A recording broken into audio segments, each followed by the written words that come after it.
All this National Extreme Festival action is proudly brought to you by Comcare Medical Scheme, Dunlop Tires, Ferodo, the #1 in brakes, and Investchem. Welcome to round 5 of the Extreme Festival of Motorsport down in Cape Town, the mother city, and at Killarney. We kick things off with Comcare Polo Cup. It's penultimate round action for Comcare Polo Cup.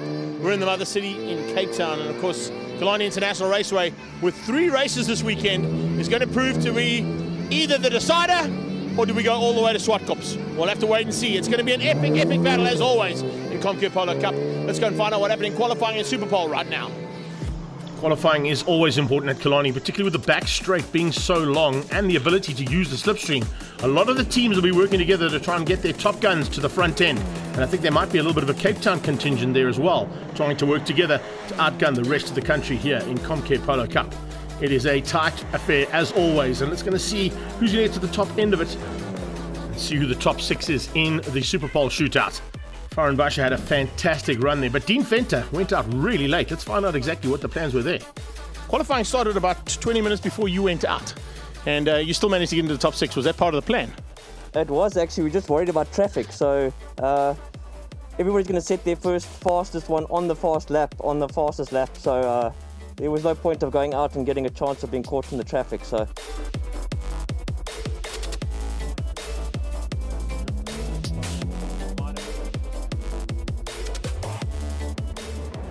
Dean Venter going out, bumped out Jason Loosemore into the top 7, top 6 out on circuit at the moment. Basha looking for a chance, as is Visser, but it looks like Davy van der Merwe is the man to beat, and he's put in the hot lap to get onto Super Pole.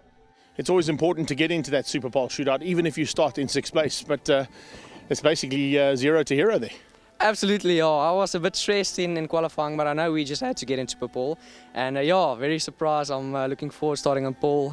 So let's see what happens tomorrow, but so far very positive. 3 races to go today, so it's going to be interesting to see how things pan out, particularly in this first heat. And we've got a championship up for grabs. Charles Visser is looking for his 3rd consecutive positive and absolutely perfect weekend. If he gets that, the championship's done.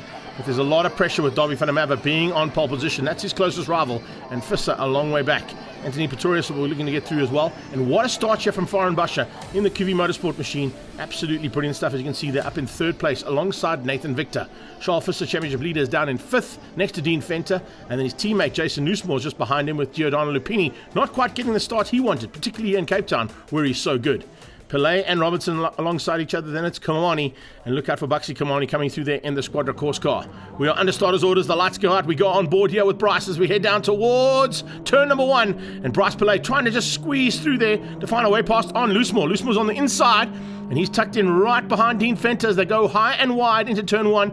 Bryce Pillay follows around the outside, and look at that, Giordano Lupini getting an absolute nightmare of a start. Pillay diving through on the inside and getting the first of the black cars through into turn 2. Great start from Davy. He's pulled about 3 car lengths already. Basha into 2nd as they go into turn 2. And Charles Visser coming around the outside and attacking Nathan Victor for 3rd. It's going to be a tight battle there between the championship contenders, that is for sure, as always here in Cape Town. They come through the kink for the first time, and Visser's up to 4th place. He's got a bit of pressure coming from Pretorius. Oh, remember we saw Pretorius go off here the last time we were in Cape Town. He's lucky to survive that one with Bryce Pillay right on his tail. Pillay looking to try and come through here early on as they go through Sorrow van der Merwe sweep. Looking for a chance now as he comes through there. Look at him working that wheel. And he's got Lupini right on his tail. Loosemore's dropped back. So is Venter. A little bit of pressure there on the 2 of them to try and come back into the top 6. This is Farhan Basha on the QV Motorsport machine, and absolutely flat. Everything she's got. How late does he break? Oh, just as he passes the pit entrance there, you can see just climbing on the anchors and getting down the gearbox down into this very tricky right-hander at the bottom end of the circuit. It's a bank corner here at Fostron, and as they come out of that bank corner, Davy van der Merwe leads things out with Farhan Basha, his best start of the season, no doubt about it, up in a 2nd place. Let's see what Charles Visser's got to do now. This is Bryce Pillay's point of view coming alongside Pretorius. How's this? Pillay going late on the brakes into turn 1, and he gets through. Oh, that is fantastic driving there from Bryce. Highest placing for him in a long time. But as I say that, Pretorius comes back at him. Little touch between the 2 of them as they came out of the exit point. Very close between those 2 drivers, and it's just thrown Bryce off slightly. You can see dropping back into the clutches there of Loosemore, who's got through on that 2nd pack. Loosemore leads out over The hard charge coming from Giordano Lupini. Fenta behind that. Then it's Tyler Robinson. Good start from the young lady. She's looking for a top 10 finish overall here if she can get it. Her teammate, Rashawn Goodman. What a start from him. Best start we've seen out of that man from Team Red Racing.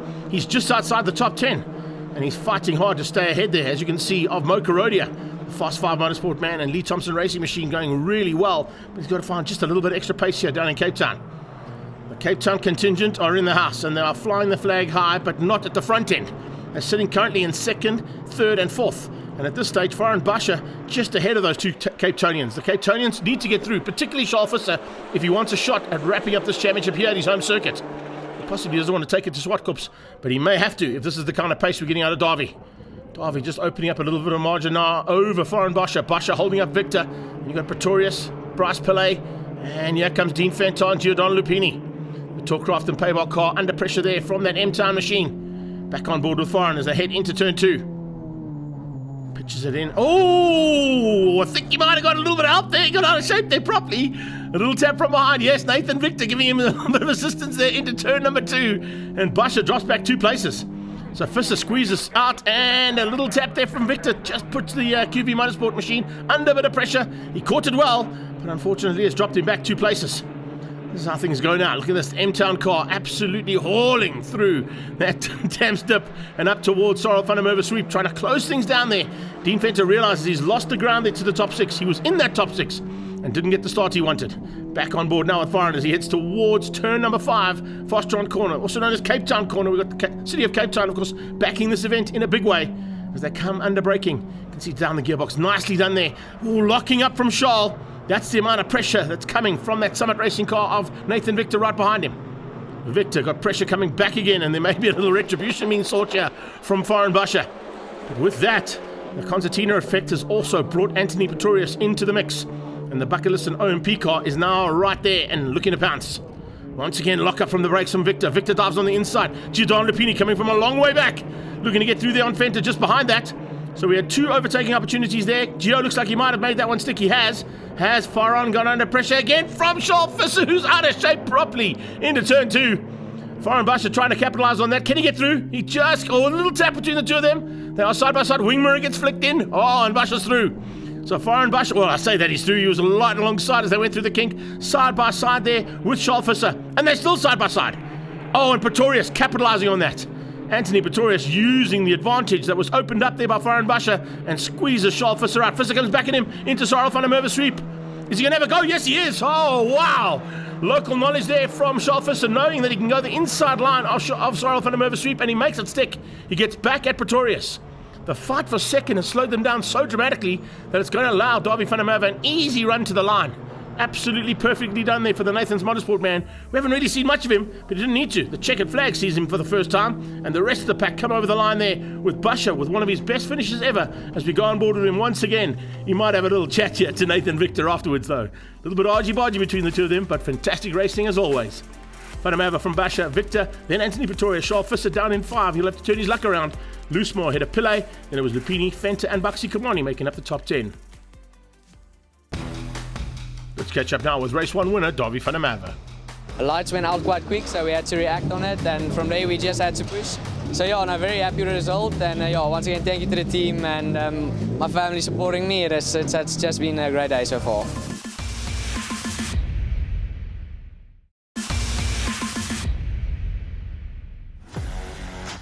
Welcome back to action from the Comcare Polo Cup at Killarney International Raceway.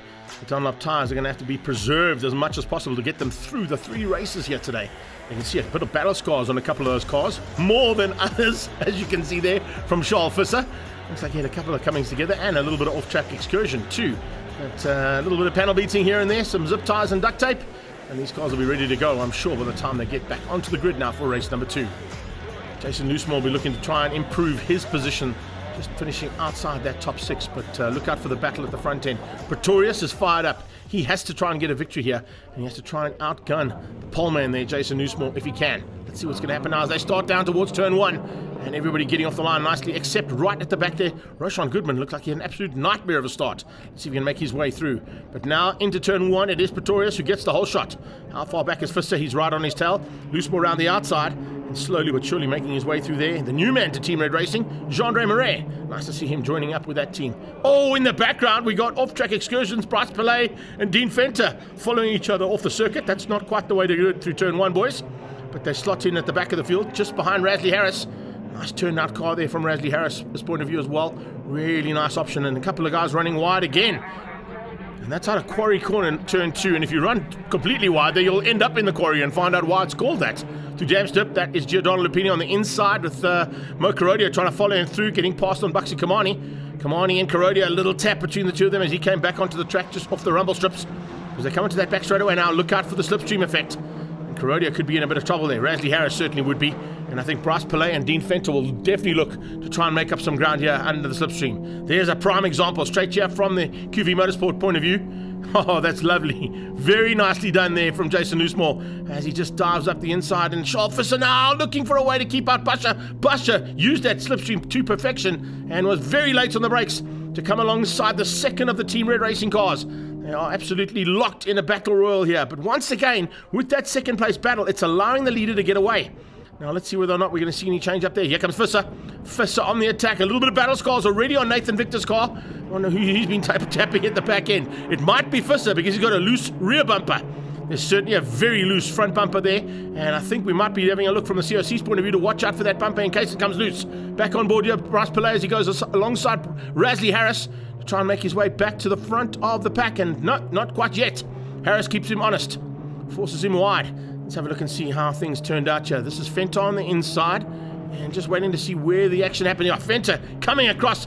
I think he took evasive action on something that was happening just ahead of him. It forced him and Pillay off the track completely there in our action replay. Oh, that's the kind of action you always get in Polo Cup though. They hold nothing back here. Problems though for Victor. That bumper is definitely affecting his ability to go forward. It's stuck underneath the front of the car and it's probably slowing him down and acting as a sort of form of a brake as he goes into certain sectors. He's dropped back now behind, well, he's not behind Dean Fenter, he's alongside him. He's not giving up though. Nathan Victor in that Summit Racing and Floors on store machine, absolutely flying. Here comes Fist up to second, demoting Loosemore down into third place, right into the clutches of Foreign Basher. Darby van der Merwe, a race 1 winner, down in 6th though. That's not where he needs to be. He certainly has to get a little bit higher up and try and get into at least the top 3 if he wants to keep this championship alive. With a fight of note with Giordano Lupini, the local man who has had 2 weekends here in Polo Cup where he's been untroubled and unbeaten in any form of the Comcare Polo Cup. Let's have a look and see how things turned out here. This is late on the brakes in towards turn 1 again, and oh, here we go. That's where we get it out of shape. Getting it a little bit lit up there. I think that's exactly where things went all wrong there for Nathan Victor, and you can see it's going wrong even more. He's dropped right back now and a long way from that front end where he needs to be. So Nathan Victor's damaged front end has not helped him at all. This is a late charge here coming from Foreign Basher on the inside of Jason Loosemore. Can he find a way through here on the second of the Team Red cars? That is close. And just avoiding the wing mirror being tucked in. The last time we were on board him in race number 1, we saw that left-hand wing mirror just being flicked in slightly, so he didn't have any vision on that side. But it looks like he's got through now and up to third. So Foreign Basher now trying to close things down on Charles Visser. Visser doing the same thing. Has he got enough push-to-pass mechanisms to use, though? He may have used them all up, which means he'll have to settle for second place, because I don't know if he's going to be able to catch Anthony Pretorius with the pace he's got. In the background, Darby van der Merwe is up to 5. He's ahead of Giordano Lupini. And you can see there's a fight on here with 4 cars, possibly in with a chance of a win. If you give Jason Loosemore a sniff, he's just taken a national championship in oval track racing again, so he's certainly not going to give up a fight for the lead of a circuit racing national. As he goes at it here with Foreign Basher. QV Motorsport versus Team Red as they come out of Damstip. Out front though, it's the bucketless racing car, and I'm not quite sure if Charles Visser has got any push-to-passes left. Otherwise he'd be using them now. Check the battle just behind that though. Buxy Kamani ahead of Mo Carodia. Those two higher up than what they've been in a long time in a battle, and fighting hard there with Tyler Robinson, and now Tyler Robinson right behind Nathan Victor with that damaged front end. Down into Cape Town corner, Fostron corner as it's known as well, as they come through the banking. Pretorius looks like he's got it all sorted out. I don't think anyone's going to have any answer to Pretorius since he got to the front. Bush are going to give Charles Visser a run to the line. We go on board with him once again. Have a look at this. This is a Polo Cup in full effect, and with everything she's got now into that 5th gear, going to 6th before he gets down on the breakers, but he doesn't have to worry because the flag is out, and it's Pretorius who gets the second victory here out of 3. He wins out over Charles Visser, He's a lot more confident with that second place than what he was in the first race. And of course in the background, look at them just fanning out and sorting things out. Good run from Jean-Andre Marais, first time out for him as well, just outside of that top 10. And some epic battles further back there with Rasley Harris and Roshan Goodman. Confirmation of race 2, it's Pretorius over Visser. Warren Basha in third, and ahead of Jason Nussmore and Davy van der Merwe. Giordano Lupini beats out Baxi Kamani. Good start there and good finish for him as well. And Kurodia in 8th place, just ahead of Tyler Robinson and Pele. Let's catch up now with Anthony Pretorius. Went perfectly from lights to finish. I couldn't have asked for anything better.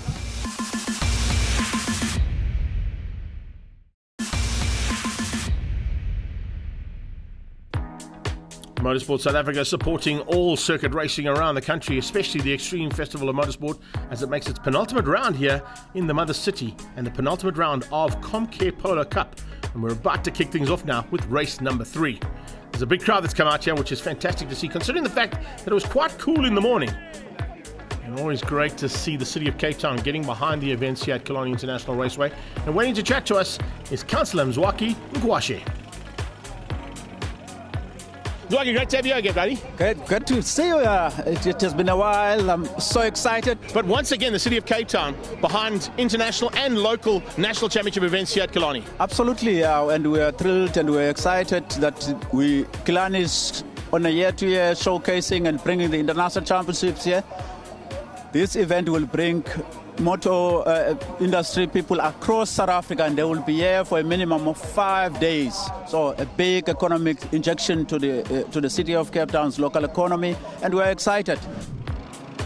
We're certainly excited about race number 3 of Comcare Polo Cup now.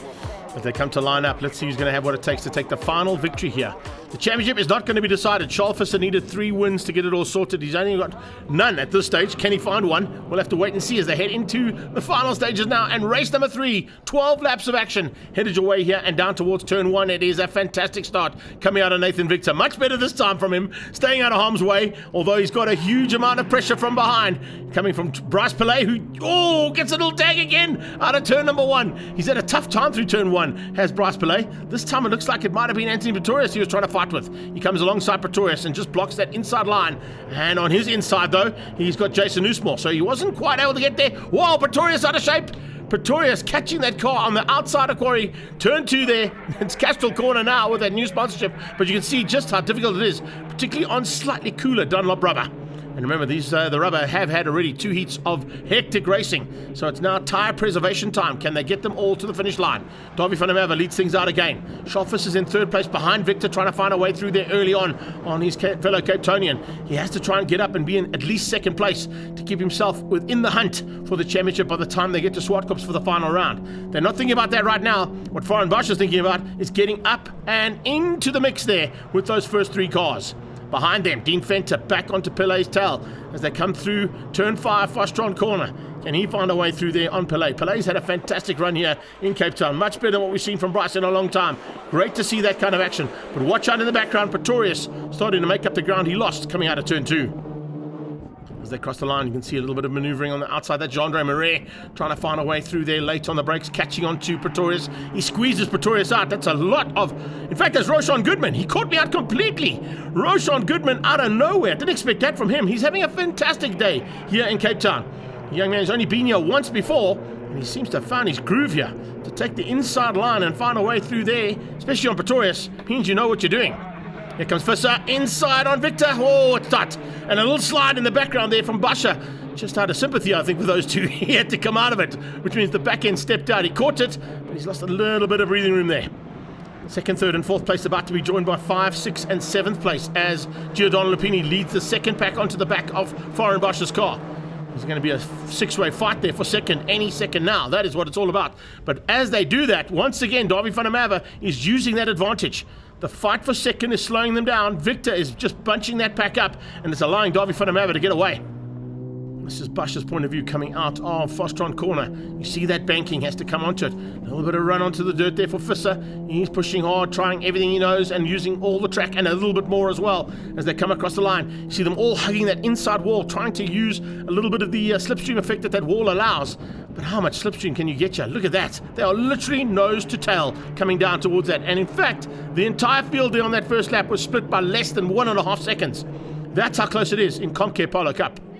Davy van der Merwe is that half a second, but everybody else within the first second of each other as they come back down towards Castrol. And on the inside comes the Talkcraft car of Giordano Lupini. Lupini on the inside of Loosemore and makes us tick. Bryce Pillay wants to go with him too, makes the two black cars. No, Team Red slots in between the two of them. Loosemore hangs on. Fisser on the outside, coming out of the kink. Can he get that inside line? Going down into Dams. Yes, he can. He squeezes out Nathan Victor and goes up to second. So Charles Fisser moves up one place, but it looks like one car coming out of there if you look at it from the back end of Nathan Victor's point of view. Victor lost a little bit of ground though, coming through that right-hand sweep through Cyril van der Merwe. And look how tight it is there. Loosemore is on a charge. He wants to try and catch onto the back of Bryce Pillay. Pillay wants to get the back of Giordano Lupini. You can see as well the wind has picked up here. It is affecting the drive ever so slightly of these cars and certainly affecting their ability under braking. Look at that. A little bit out of shape from Foreign Busher, but he makes it stick on the inside of Nathan Victor. Oh, that's brilliant stuff. So he comes out just ahead of Nathan Victor. These two have had an epic fight all day long in all three heats so far, and it's resumed here in the third and final one. Back down the gearbox, and here he comes, now trying to attack on Fisser. Can Fisser keep him out? Well, Fisser goes defensive. Foreign Busher might have had a push to pass there, and I think he may have just used it to close the gap down, but he's now going to have to try and find a way through on Charles Fisser, but he's having to watch out on the inside line for Victor as well. Here comes the Summit Racing man. Nathan Victor looking on the inside there, and Rooster's on a charge. He is looking dangerous. Looking to try and get ahead there. Foreign Busher. Busher goes defensive inside. As they come up into turn 2, here comes Giordano Lupini about to join the party. Pillay's there, and he gets forced wide by Loosemore. Loosemore just diving through there, opportunistic driving. Can he hang on to that inside line as they go down into Dams? Yes, he can. But Bryce Pillay's happy to hang on to that outside line. And he keeps it there too. Brilliant stuff. Watch out in the back there, because Fenter's now joined the party as well. So we've now got 2, 4, 6, 8, 9 cars possibly in with a chance of second place on this track today. Let's have a look at the replay here from Bryce Pillay's point of view of Anthony Pretorius just getting out of shape on the outside line. It's quite a dirty part of the circuit there, and I think he just got caught out being on that outside line. Checkered flag is going to come out though, and Davy van der Merwe is going to take it 2 out of 3 today. Charles Fisser though has moved himself up into second place. It was exactly where he needed to be. 3 wins would have wrapped up the championship, but a second place. And Rasley Harris caught out on the last lap. That's a big pity there for the Cool Tool machine, but he manages to get back on track, and he'll finish up right at the back of the pack. Let's get confirmation of those results though. Davy van der Merwe with a second victory out of the 3, beating Charles Fisser, Foreign Busher and Nathan Victor. Giordano Lupini hung on to beat out Bryce Pillay. Loosemore was there in 7th, with Fenter, Pretorius and Mo Carodio making up the top 10. Let's catch up now with 2 out of 3 for Davy van der Merwe. Since the beginning of the weekend, we felt quite good about the weekend. So yeah, let's see what happens at the end of the season, but yeah, we're going to keep on chasing. Championship points heading into the final round, 256 place, 223. There's an outside mathematical chance there for Davy van der Merwe to catch Charles Fisser, but it has to be an absolute nightmare of a weekend for the Team Red man not to wrap it up.